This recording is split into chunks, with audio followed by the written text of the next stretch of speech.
Gladiador 2, o filme que ninguém pediu, ninguém queria, ninguém achava necessário, mas que não foi ruim. Olá, eu sou a Aline, esse ano Ridley Scott terminará em alta. Enquanto eu tô fazendo esse vídeo aqui, Gladiador 2 arrecadou mais de 100 milhões de dólares e até o momento tá no top 5 do IMDb. Não sei se isso é muita coisa, mas sei lá, top 5 parece ser uma posição legal, um ranking legal. 24 anos depois do primeiro filme, Ridley Scott consegue lançar uma continuação de um filme que a gente não imaginava que teria continuação. A história do filme segue Lucius, o menininho do primeiro filme, agora já adulto. Ele é capturado pelo general Marcus Acacius depois que ele conquista a Numídia, que fica na África. O Lucius, ele acaba sendo comprado pelo empresário super influente chamado Macrinus, que fica muito impressionado com toda a sua força e habilidade de luta. E numa conversa, ele pergunta pra Lucius o que motiva ele a lutar daquele jeito, a ter toda a raiva que ele tem, que ele demonstra quando ele tá lutando, e ele fala que ele só quer vingança, apenas isso, contra o general Marcus Acacius. Macrinus fala que se Lucius lutar pra ele e mostrar que ele é bom, ele pode ajudar nessa busca pela vingança que ele tem e conseguir realizá-la. Até aqui, algumas coisas acontecem. Essa sede de vingança que o Lucius tem pelo Acacius é porque no começo do filme, a irmã dele, ou a namorada, eu não lembro, acaba sendo morta pelo exército do general. E isso acaba deixando ele muito puto. É um motivo válido? É um motivo válido você querer se vingar por alguém. Uma motivação comum nos filmes. Mas aqui eu não senti que ela foi forte o suficiente, sabe? Porque você não conhece os dois, você não percebe o relacionamento dos dois. Ele só tem duas cenas ali, muito rápido, eles colocando a armadura, ela colocando a armadura nele, eles conversando, tentando mostrar que tem uma intimidadezinha, pra tentar passar essa relação deles. Só que as coisas acontecem muito rápido. Não só isso, mas muita coisa nesse filme acontece muito rápido. Ali, ó, tá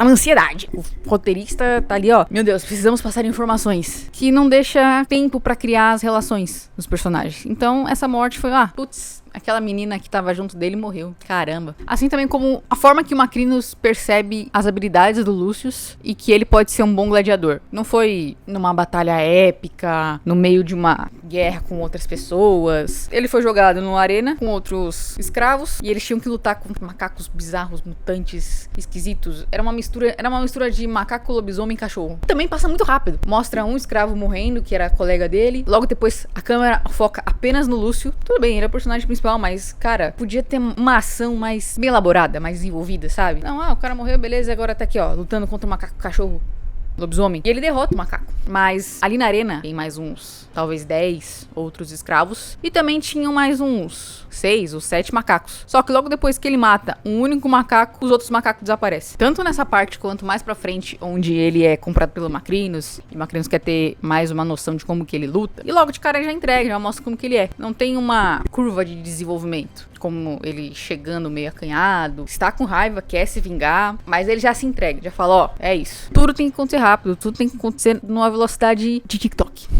Em segundos. Quando você vai ver, já tá na metade do filme e fala, caramba, tudo isso aconteceu. Logo depois de conquistar Numídia. Logo depois da sua conquista... Logo depois de conquistar a Numídia, Marcus Acacius retorna pra Roma e ele vai se encontrar com agora 2 imperadores romanos, Caracalla e o Geta. Um deles tem a característica de ser maluco e o outro psicopata, sádico. E eles estão felizes da conquista do Acacius, comemoram, perguntam o que ele quer fazer e tal. Vão fazer jogos em comemoração da sua conquista. Mas o Acacius fala que a única coisa que ele quer é poder descansar, voltar pra casa, ficar com a esposa dele. Só que os irmãos não gostam muito dessa vontade dele e avisam que as conquistas vão continuar, que as invasões têm que continuar porque a Roma precisa crescer ainda mais. Roma precisa expandir. Aqui a gente vê um conflito entre os dois. Um grande general, conquistador, que não gosta do que faz. Ele fala que ele faz porque é o trabalho dele, mas não vê sentido na matança, as pessoas perdendo suas casas, suas vidas, virando escravos. Não é algo que ele compactua, embora ele faça. E os imperadores não concordam com a atitude dele de querer tirar o pé do freio, querer dar uma descansada e ir pra casa. Mas outra coisa que acontece numa velocidade incrível. Esse diálogo aí deve ter uns 5 minutos. E nesses 5 minutos, os roteiristas eles jogam pra você, falando assim, a gente quer que você conquiste tudo, porque nós somos imperadores que temos sede de poder e a gente quer conquistar o mundo e vamos ter tudo, estamos cegos pelo poder e tal. Eles mostram assim, na sua cara, sabe? Igual esses filmes de adolescente que botam na sua cara que, a menina ela é nerd porque ela só gosta de leitura e sei lá o que mais. Filme de adolescente passa. Entende? O filme ele joga pra você, fala assim, ó, eles são conquistadores, eles querem tudo isso aqui. 2 querem, 1 não quer. Oh meu Deus, o que vai acontecer? Não tem um desenvolvimento. Não tem aquele raciocínio de desenvolver na sua frente, você acompanhar os movimentos, passo a passo. Não. Joga tudo goela abaixo. Eu acho a fotografia desse filme maravilhosa. Eu agradeço que esse filme não saiu lá pros anos de 2015, 2016, quando foi lançado o segundo filme dos 300. 300, Extinção do Império. Cara, aquele filme é péssimo na questão de ter CGI, de ser muito saturada a imagem, tem um borrão meio esquisito. Cara, aqui eles acertaram bonitinho, você consegue acompanhar o cenário, observar o cenário e parecer que tá ali mesmo, não tem muito CGI. É bem difícil você distinguir. As roupas da época, muito bem feitas, muito bonitas também, principalmente a roupa do Acacius. Uma roupa branca que ele usa, eu acho ela muito bonita. E o cenário ali de onde eles estão, onde os imperadores recepcionam o Acacius, eu acho muito bonito. Quando o Acacius volta pra sua casa, ele se encontra com a sua esposa Lucila. E aí que a gente fica sabendo dessa história mais a fundo, de que ele não concorda com as coisas que ele fez, com a matança desnecessária. E junto dela, e de alguns senadores que são contra o Império atual, eles planejam dar um golpe e tirar os irmãos do poder. Pra aí sim, quem sabe, eles criarem uma nova Roma. De volta para Macrinos, ele leva Lúcio para fazer uma apresentação pros imperadores em um outro dia. E um dos imperadores fica encantado com as suas habilidades. Se eu não me engano, é o doidinho. E ele quer saber mais de onde esse cara é, como que ele luta tão bem. Vai bater um papo ali, papo de colega. E o Lúcio, ele apenas recita um poema. E fica por isso. O Caracalla fica irritado e pra não ter problemas, o Macrinos se envolve ali, explica, conta tudo pra ele. Tem a vida poupada pelo Macrinos. No início dos jogos, o Caracalla cita os versos que ele ouviu do Lúcius, e o que deixa a Lucila meio encafufada com algo, que ela reconhece os versos de algum lugar. Assim também, como tem um momento de nostalgia, quando o Lúcius entra na arena, ele pega a areia ali da arena e usa contra seu inimigo, deixando ele cego e conseguindo eliminá-lo. O filme, ele tem, como eu gosto de chamar, referências e fanservices, que são muitas coisas que tem presente no primeiro filme, mas eu não vejo muita necessidade. Serviu pra algumas coisas, mas pra fazer a ligação entre dois personagens e desenvolver a história, eu fiquei meio...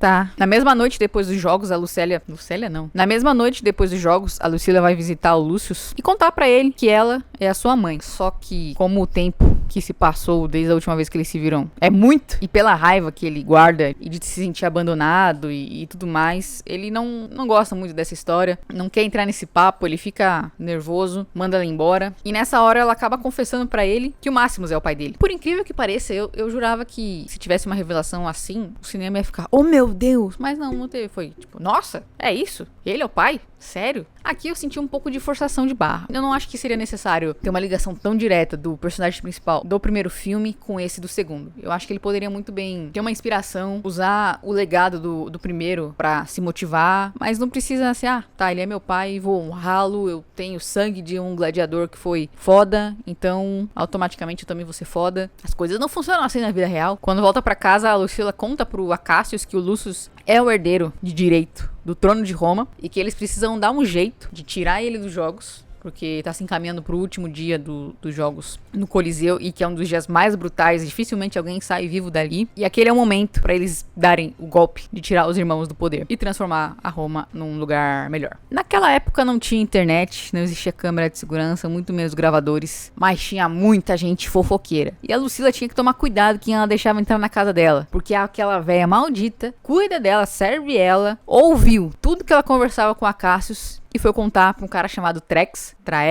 não sei, que também é como se fosse ali um empresário do ramo dos gladiadores e é amigo do Macrinos. E a informação vai passando de boca em boca, passa da véia, vai pro Trax e o Trax conta pro Macrinos. Mas por enquanto essa informação fica muito bem guardada. Chega o dia seguinte, o dia das batalhas navais que aconteciam dentro do Coliseu, e eu quero deixar isso aqui muito bem registrado, porque as batalhas aqui foram representadas de forma épica, os caras eram fodas, eles tinham um sistema que enchia e esvaziava o Coliseu milhares de anos atrás. E hoje em dia tem gente que não sabe usar o Word. Tudo bem que eu acho que alguém da Roma Antiga também não saberia, mas aquilo era bem mais pica. Quero dar um ponto super positivo. Esse filme tem, como eu já falei, da ambientação, a criação dos navios entrando no Coliseu, um batalhando contra o outro. O que deixou um pouquinho a desejar foram os inimigos, cara, eles eram muito fracos. Os únicos que estavam armados com arco e flecha, tinham espadas e não conseguiam acertar um fio de cabelo do Lucius. O cara, ele tava praticamente desarmado e não acertava uma única flecha nele. Pô, ele tava lá, todo abertão, peladão. Quem não acertava uma flecha nele, isso eu achei demais. Também teve uma coisa que me tirou um riso sincero, foi que como ali eles inundaram com água pra ter as batalhas de navio, caso algum soldado caísse na água, ele seria comido por um tubarão. E, mano, eu achei aqui os tubarões a coisa mais engraçada. Parecia um... Aqui eu achei um CGI meio porquinho, priorizaram outras coisas e provavelmente falaram, vamos deixar isso aí pra depois, vamos fazer depois e tal. Foi postergando até que chegou e falou, putz, mano, a gente tinha que colocar alguma coisa em algum lugar, o que era? Nessa batalha, o Lucius, ele tenta matar o Acacius, ele pega um arco e flecha, uma besta, daquelas enorme. Eu não sei se ela chama besta mesmo, mas é uma gigantesca. E ele tenta dar uma balestrada no cara, mas por pouco ele não consegue acertar, mano. Poteiro salvando personagens. No mesmo dia dessa batalha marítima, só que de noite, o Acacius coloca o plano em prática de resgatar o Lucius, só que ele é traído pelo Macrinus. O exército já tava esperando ele na parte onde o Lucius tá confinado, e ele acaba sendo levado para os imperadores romanos, pro Caracalla e o Geta. E lá a gente descobre que sim, o Macrinus foi quem falou tudo, que contou o que estava acontecendo. Ele se mostra ser uma pessoa muito próxima dos dois imperadores, um braço direitaço ali, tá ali porque daí vier, e eles ficam malucos com aquilo, não acreditam que o Acacius seria capaz de fazer aquilo com eles e mandam executá-lo, querem executá-lo. Só que temos duas coisas aqui. Executar seria muito fácil, mas também o Acacius, ele é muito querido pela população. Isso causaria um pânico generalizado em Roma, o que não seria bom para a reputação de nenhum dos dois imperadores. Mas mesmo assim, o Macrinus, ele dá a ideia de, ao invés de só executá-lo, colocam ele dentro do Coliseu para lutar contra 4 outros soldados. Mas o cara é muito foda e ele mata os 4 com uma facilidade incrível. E para cumprir a sua promessa com Lucius, é colocado lá dentro do Coliseu para matar o Acacius. Só que o Acacius, ele não se demonstra nem um pouco preocupado com a possibilidade dele morrer. Ele tenta convencer o Lucius, conversar com o Lucius sobre aquilo. O Lucius tá muito nervoso, mas depois de um tempo ele começa a entender as coisas. Parece que sim, né? Quando ele tá ali derrotado, o Acacius já tá ajoelhado e dão o aval pro Lucius matar o Acacius. Ele também ajoelha, mostrando misericórdia, não quer fazer aquilo. E o Acacius, ele acaba sendo morto por muitas flechadas. E isso deixa a população muito irritada, porque pra eles ele era um herói de guerra. Ele era uma pessoa muito top ali, assim. Eu acho que até mais que os imperadores. Talvez pros imperadores a população tinha apenas medo que poderia acontecer com elas. Logo depois do assassinato, da condenação do Acacius, começa uma rebelião generalizada da população, e pra mim aqui é uma das cenas mais belas do filme. Parece uma pintura, uma obra de arte. Eu achei isso aqui sensacional. Eu lembro que quando eu tava assistindo no cinema, eu fiquei encantada pela composição do cenário, a iluminação de fundo mostrando a lua e alguns focos espalhados do fogo, que a população tava incendiando coisa, fazendo tocha, e essa iluminação, ela se espalhava pelo cenário. Essa cena específica me lembra muito as obras romantistas, e em especial ela me lembrou da obra de arte chamada A Liberdade Guiando o Povo. Os traços não são parecidos, a pintura, ela não é realista. Talvez a composição ali me lembrou bastante. Eu não lembro muita coisa da aula de história de arte, mas eu tenho essa informação. Teve uma cena que me tirou um riso, que foi uma coisa assim muito sutil. É ali entre os figurantes, não tem nenhum personagem principal, mas é um figurante ali da população. Ele joga um pedaço de madeira e acaba acertando a cabeça de um dos soldados.